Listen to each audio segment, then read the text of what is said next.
you awake? I thought I heard you get up. Yeah, I'm awake. Sorry, I just can't sleep. Are you thinking about him? Yeah, a bit. Usually get back to sleep, my love. I'm fine. No, it's okay. What else is on your mind? I don't know. It seems weird, but I had one of the most vivid dreams of my life. I saw a fox on a snowy mountain, just looking confused and worried. Those eyes. I can't get those eyes out of my head. She was running in the windy snow, looking for something. Do you think it has to do with you and what's been going on? I don't know. It was just a dream, Rachel. They're not meant to make sense. A lot's happened the past couple days, that's all. Well, if you're not going to sleep anyway, you should tell me. I want to hear. All right.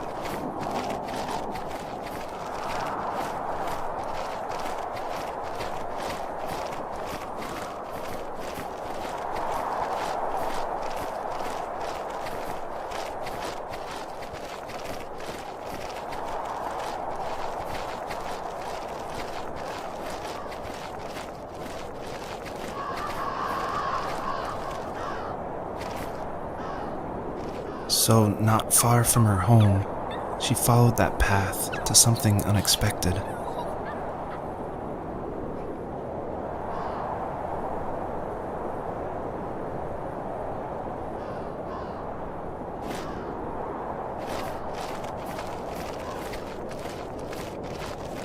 She couldn't stay, though. She had to find her other 2 children. So she took that path. She followed it towards something ancient, something with answers.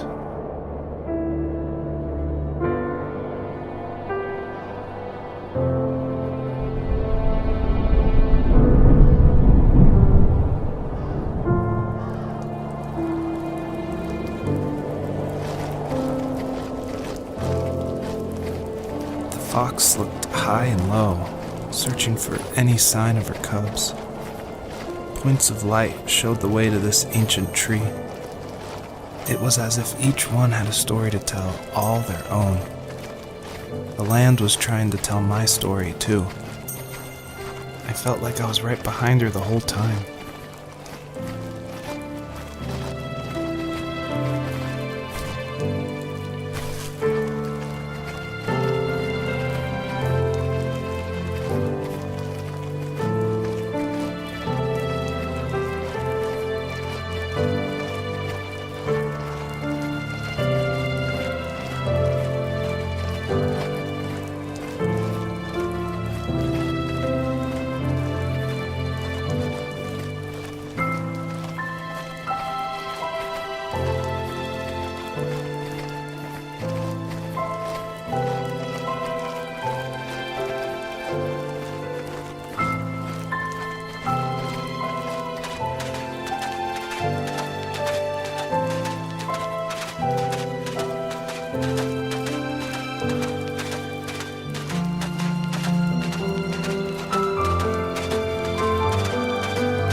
As a kid, did you ever do show and tell in your class? Yeah, I think I only did it once, when I was in the 4th grade. You know how my life was around then. I wanted to show my class what helped pass the time and distracted me, so I brought a dozen paper cranes I had made. I think I told everyone how badly I wanted to be a bird and fly, embarrassingly enough. Don't be embarrassed. Every kid wants to fly. For me, it was another toy from my dad, a wooden boat. I remember guarding it so carefully in my hands as I walked into class. When I sat down, a group of boys immediately made fun of it. They ask which trash can I found it in, or why an ugly log was my favorite toy. When I got up, I didn't even want to tell them my dad had carved it. I said it was a joke gift my friend had given me. Kids can be so cruel. Some of them are. I shouldn't have let them get to me, but it did. It's amazing we bounced back at all.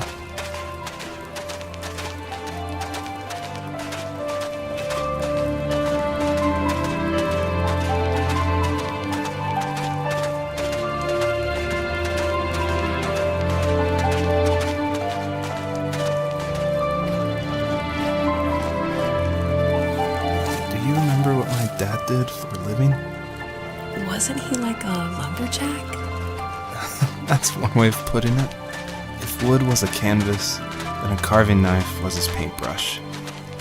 Even after working a 50-hour week, even after his hands were more splinters than skin, he would bring home the nicest piece of Alaskan weeping cedar and make me toys. That wooden train was the first toy I can remember, and I loved it.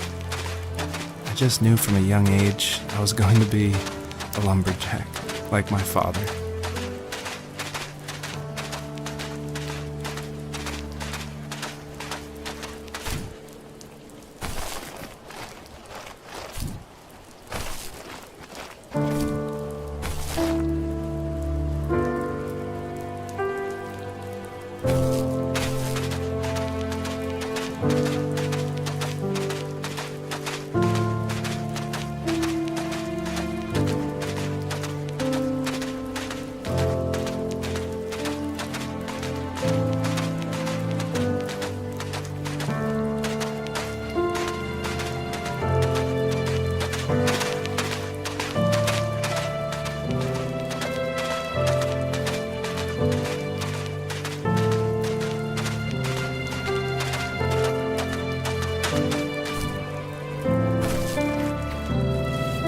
Usually those kids would leave me alone, but somehow they could tell I was different. They made fun of how far away I lived. They called my dad a sourdough. I was a blabbermouth as a kid, telling my dad stories I made up for hours. But after that show and tell, I didn't tell him much anymore. He didn't know exactly what was wrong, but his best guess was that the toys he carved weren't cool enough. He carved me a tank and tried to tell me what it was like to be in a real tank as a serviceman. I didn't know your dad was in the military. Yeah, in the army. The sad thing is that I'd pretty much forgotten until just now. There's so much I still don't know about him. I'm sorry. He knows how much you love him. You're going to see him again soon and have some closure, I'm sure.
older I got, the more I withdrew. I asked myself, why talk to anybody anyway? Why bother when I'm happy by myself? I started drawing a lot, mostly animals I saw in the woods by my home. I then imagined designing my own hideouts with things like TVs and pantries full of chips and cookies. I think that idea of leaving home and drawing blueprints started my career. I found a lot of solace in that. I'm not surprised, but I did the same thing, you know? There's something special about having a place to call your own. And now look at us. Well, if you count renting in an overpriced city. It's as close as we can get for now.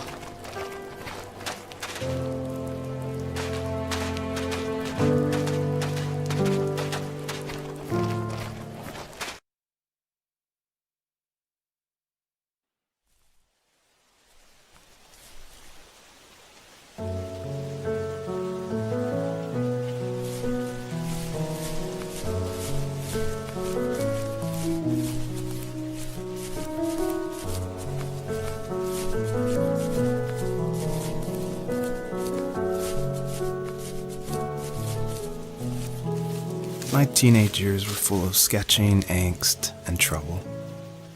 I wasn't popular or unpopular. Maybe just forgettable. I guess that gave me a sense of freedom, so I hung out with crazy kids, doing crazy things, even though I mostly just watched the chaos ensue. We did it all. Put fireworks in mailboxes, hide roadkill in people's garages, break windows of the barber shop in Anchorage. My dad was furious, but he was so busy working he couldn't do much to stop me from going out. I think being an adult means there's no one to stop you making hard decisions. He had to make a living, and he couldn't be in two places at once. Yeah, I realize that now. But at the time, I was sure he was more interested in growing his business than what was going on with me. He was working another late night, and my friends were over, saying how bored they were and how they'd come all the way out to my house for nothing. One of them mentioned how that old, ugly beyond belief truck was still in the garage and how we should take it for a spin. I was only 15, so I kind of fought it for a while. The next thing I knew, we were careening around the mountain path, rocks spitting onto the sides of the cliff, while my dad's cringeworthy bluegrass blared out the speakers. I drove while my friends were in the back of that yellow and purple truck, throwing beer bottles and trash at anything remotely interesting. Felt like I was soaring in the air with borrowed wings. But all good things have endings. A cop outside of Eagle River pulled us over after he saw us send a bottle rocket into someone's yard. What followed was a long night of talking to disappointed adults and feeling smaller than ever.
After he drove me home from the police station, I blew up at him, saying how I never wanted to be like him, how I was going to be someone and leave that hick icebox for good.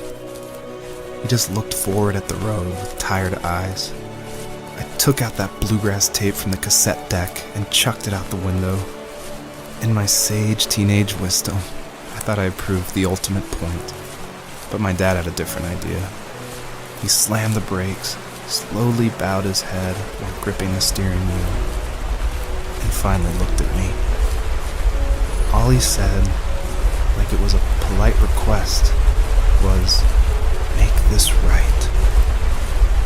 I sat there in silence, fuming, but I eventually got out and combed every square inch of the woods, muttering profanity after profanity. I found it 30 minutes later, near a small waterfall off the road. I went back to the truck, put the wet tape back in, and sure enough it worked. We didn't speak another word to each other the rest of the night. Wow, I knew you were a crazy teenager, but... It's hard to believe, isn't it? It surprises me too. It's like I didn't really know who that kid was back then. I bet my dad thought the same thing over and over. It's almost like he was saying, "Make this right," to himself, more than to me.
My friends would laugh about that night and talk about how crazy it was, and I laughed along, pretending it didn't bother me. But it did. I imagined my friends growing old in the bush, unable to find that thrill in those godforsaken ice fields. It's like those mountains were a literal wall, keeping me from leaving, where all I would have to look forward to are lumber yards and evening beers. I had to climb over. That was my only goal for a long time.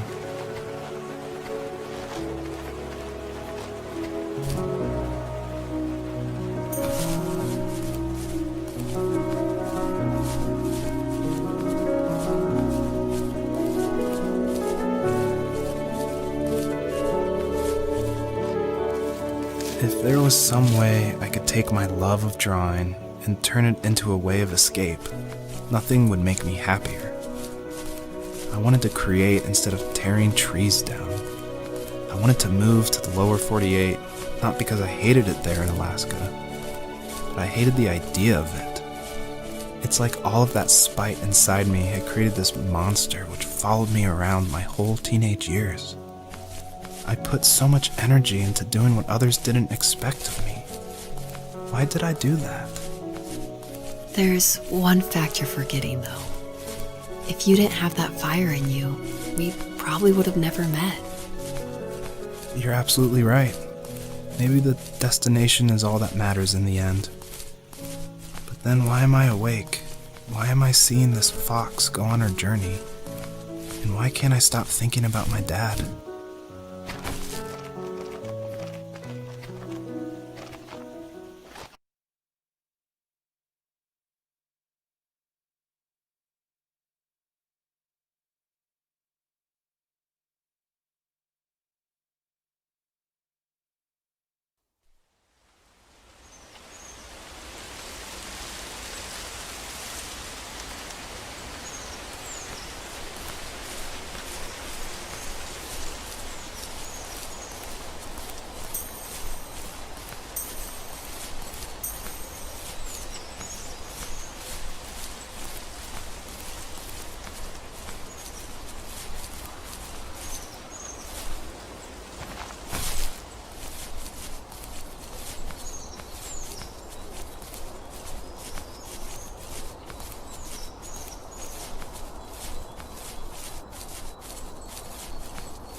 On our property, there were old abandoned pieces of a shed and car long left unused. I used to ask him all the time who those people were that left all this junk, and I'm sure he got so tired of hearing it that he made up some elaborate stories how a brown bear ate them and haunted the woods afterwards. What's funny is I think it made those people seem more real. Growing up thinking they were still hanging out like they couldn't say goodbye. I used to tell my friends how I could swear I saw spirits move near the water, and that always freaked them out. I guess it didn't bother me, because the way I saw it, they were normal people with old cars and sheds, just trying to figure out how to survive and be happy in the middle of nowhere. It was a cool thought that they didn't want to leave, but you know, I was a weird kid. Well, you had good company since those ghosts like living in a place where they were brutally devoured.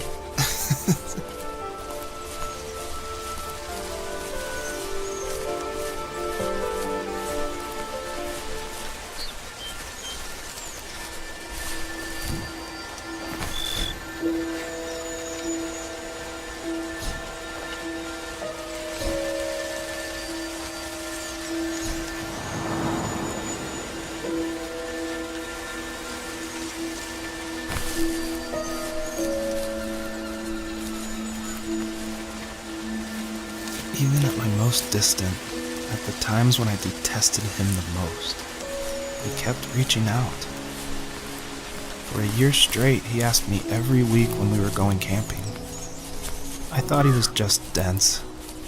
Eventually, to shut him up, I agreed. We carried out the worn lawn chairs from the garage and set up a cinder block campfire at the site we'd always used behind the house. We walked down the mountain path, talking in the warm sunshine we only got a couple months of the year. Those 3 obsidian rocks shimmered alongside the shore, almost like sparklers pressed against a dark window. I'll never forget that wet stone on my feet, or how those massive mountains looked even bigger in the lake's reflection. I felt small, but grateful. As the sun set, my dad found something I hadn't seen for a long time. The tree where I'd made my first carving when I was 6. I hadn't even carved it. My dad had helped me, but I still called it my tree. Something about seeing my name there made me open up, and we talked about everything that night in that old camouflage tent. I told him how much I loved sketching and design, and how it would be a dream to study architecture in Seattle. I told him how I didn't get along with my friends much anymore, but that I didn't mind being alone. He told me he was there for me, and he joked that if all he had to do was write my name on a tree to finally get me to talk, he would have left me carved logs with novels on them in front of my room every morning. I don't know why it took me that long to realize it, but it was then I knew how much he had sacrificed for me.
My dad built a lot of stuff in his free time. If he wasn't watching fly fishing or reading Tom Clancy novels, he was carving something. He made tons of birdhouses. Not that he was into bird watching, but I think he really missed working and adding on to the home. If he couldn't afford the time to build onto our own house, he would have to settle with watching birds move into their little homes. We kept an old mattress in the bed of that ugly yellow truck, so we would drive it deep into the woods and then watch the birds fly into their houses while the sun set. Usually it was accompanied by venison jerky or a cold Coke, but not a lot of talking, which is how we both liked it.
We were happiest underneath the evergreens.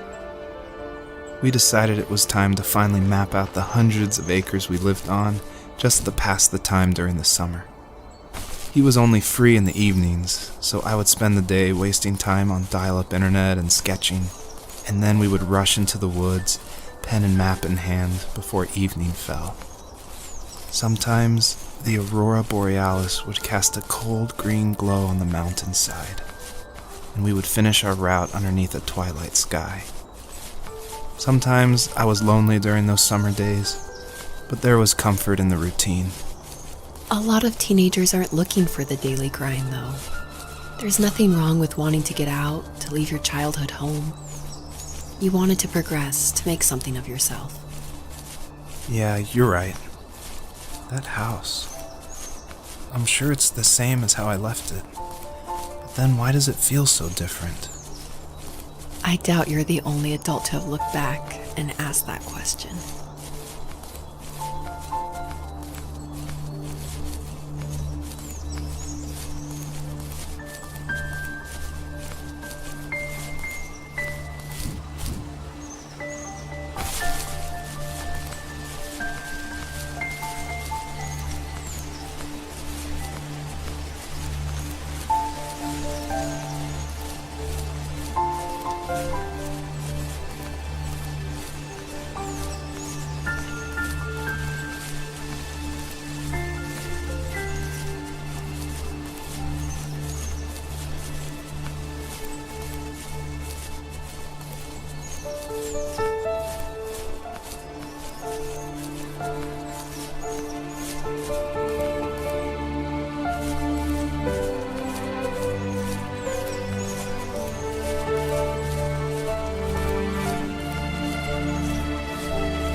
Stood nearby, unfazed, like nothing was wrong. My dad is dead, and he's never coming back, Rachel. I can tell you these stories, but I can never reminisce with him again. He can never hold a grandchild that we'll probably never be able to have. I can never talk to him again, and I'll never be able to say I'm sorry for everything.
Joseph, you can't go to sleep feeling like this.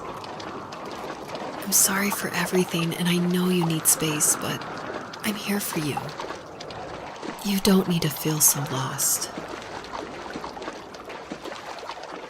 Joseph, have I ever told you what my mother was like?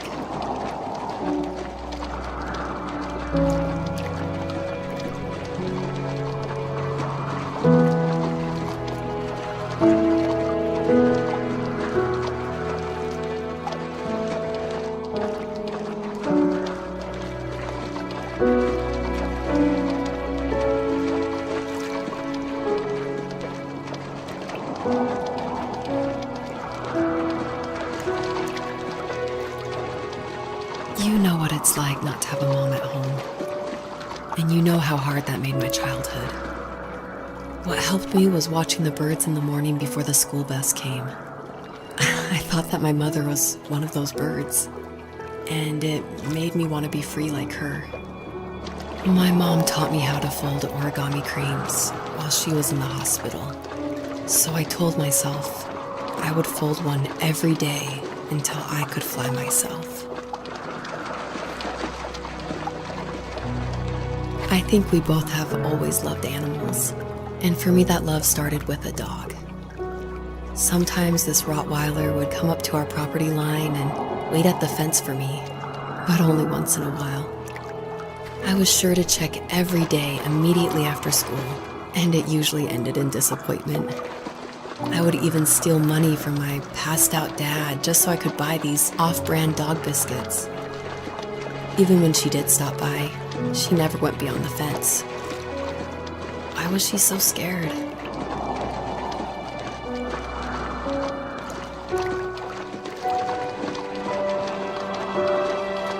I think my dad was the opposite of your dad in almost every way, except he was in the military as well. He coped with alcohol of every kind. The trailer started falling apart, he got angry, and I withdrew. More and more I became the weird, quiet kid who made lots of origami birds and carried dog biscuits around. I think we were pretty similar when it came to being the weird kids. And that same sincerity in college was one of the reasons I was so drawn to you. Life got worse and worse. And at one point, I really didn't think I could survive another day with my soul still intact. I had no real friends, let alone neighbors, since we lived in the middle of nowhere. I should have talked to my teacher, but I was scared what he would do if he found out. As I waited for the school bus one morning, I walked around until I found something in an abandoned shed. Something I can't put into words. I summoned courage I didn't know I had, and I broke into my dad's room and found the key to the shed where he had locked my bike. I'll never forget that feeling, the wind rushing by my ears as the sun rose over fields of wheat. I was flying for the first time. I biked as far as my legs could take me until I found a house that felt friendly, and that felt like home. Those strangers helped me in so many ways. And if it wasn't for them, I wouldn't have found my foster family. And if it wasn't for my parents, I wouldn't have met you.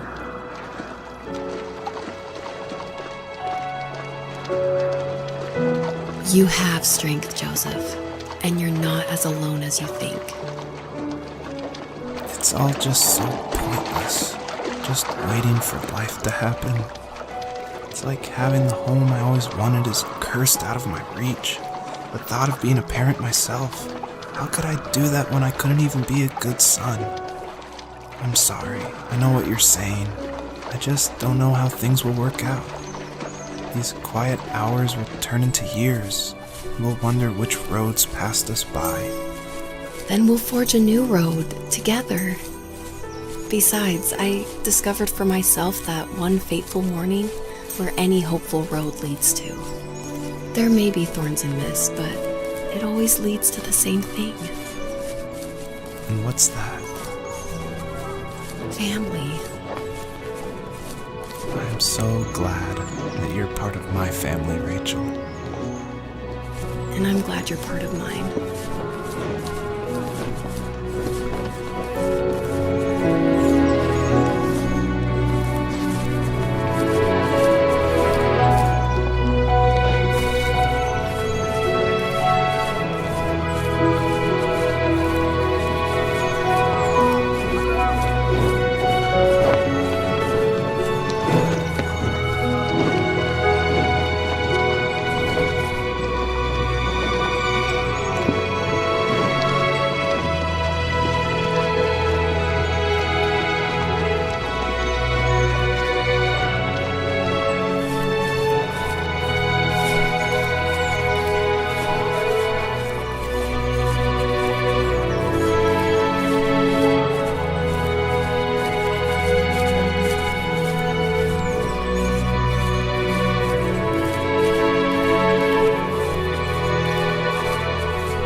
Fox knew her last cub would be waiting for her at the first tree.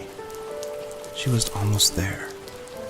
The rain cascaded onto the jade valley where the entrance to the tree was. Life was protected there, because that's where life began. It was now only a mother and a daughter left. Items from my life still dotted the ground as she moved closer to her destination and destiny.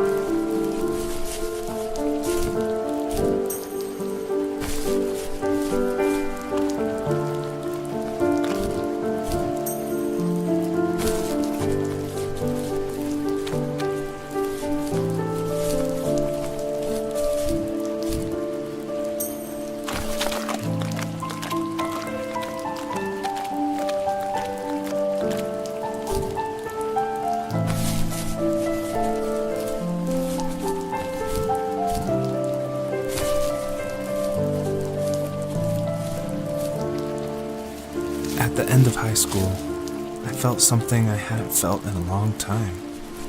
Drive. I looked into the best architecture schools on the West Coast and got a dose of reality when looking at other students' portfolios and the high cost of tuition.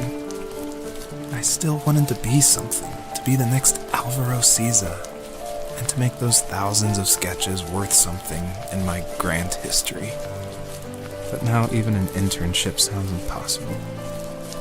Siza helped me understand how essential emotion is in architecture, and he also said light is the real composer of space. I like to think these glints of light, like not finding a job or even a strange dream about a fox, are something I should be thankful for, even if the illuminated space is something I'm less than comfortable with.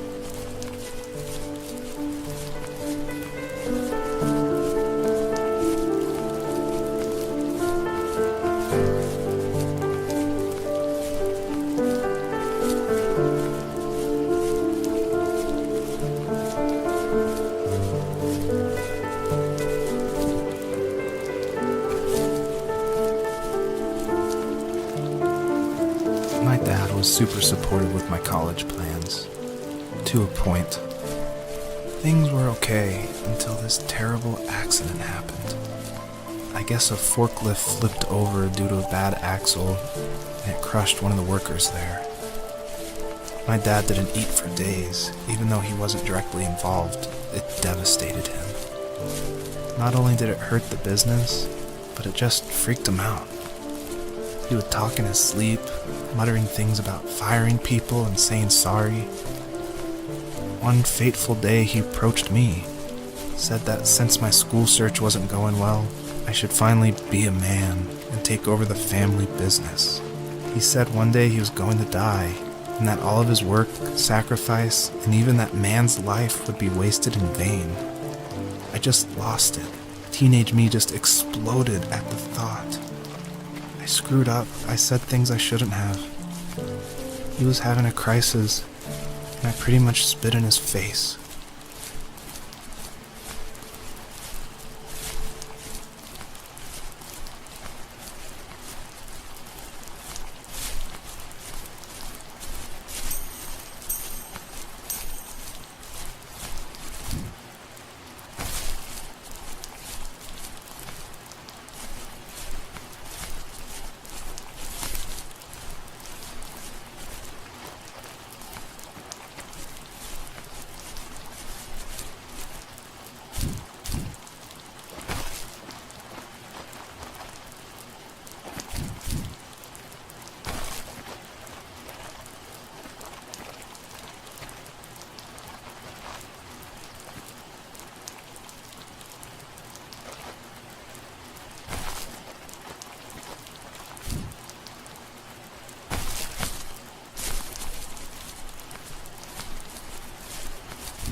Was that the last time you talked to him? No, I called on holidays, and he would call on my birthday. I guess we acted like nothing ever happened, which was stupid. Didn't want to ask about his lumberyard, and I'm sure he didn't want to ask about my job search. I never went back and visited. I think the last conversation we had was about what movies we had seen and what exactly a best boy is in the credits. I thought he would be here so much longer.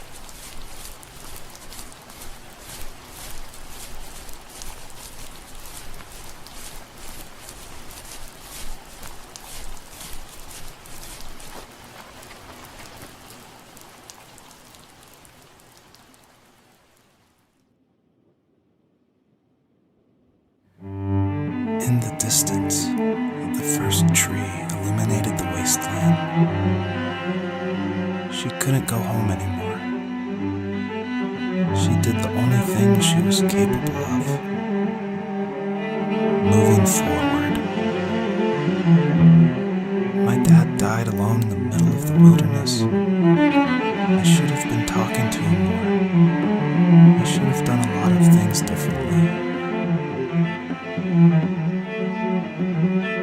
If the first tree on earth brought life with it, if it taught the birds to sing and fly and showed saplings how to grow, what could it do for us?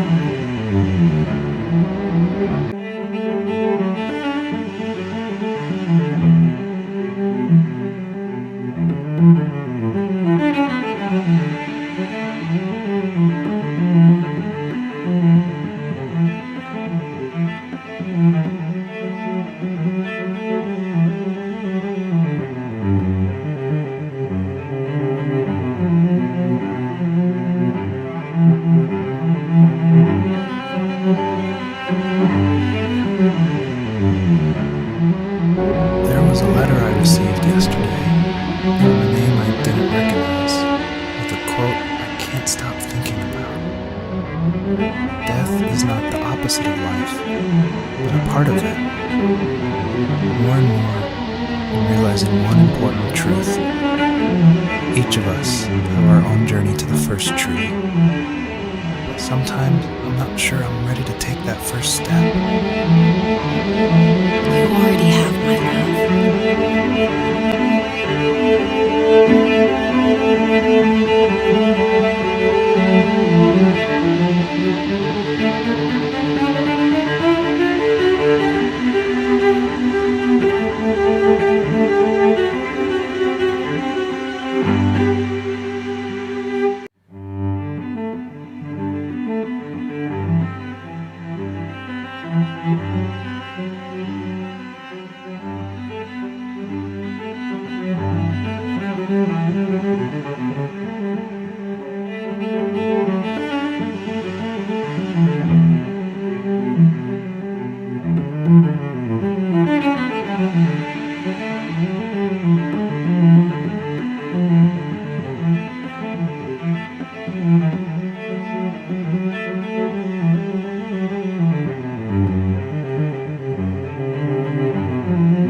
Her journey was over, but I have no idea. It was only a dream, a distraction from tomorrow. I don't think dreams normally bring back to memory so many important feelings. Maybe it was just a dream, but it was also a gift. Yeah, I suppose. But tomorrow we're getting on a plane to the last place on Earth I want to be. The only person that would have made the trip worth it is gone. You're going to see him and be with him one last time before you say goodbye. I have one last quote for you by Emerson, sealed in an imaginary letter from me to you. It is the secret of the world that all things subsist and do not die, but only retire a little from sight and afterward return again. Go to sleep, my love. We have a big day tomorrow, but I'll be there with you every step of the way. Thank you. Thanks for listening. Good night, Rachel. Good night, Joseph.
Hell?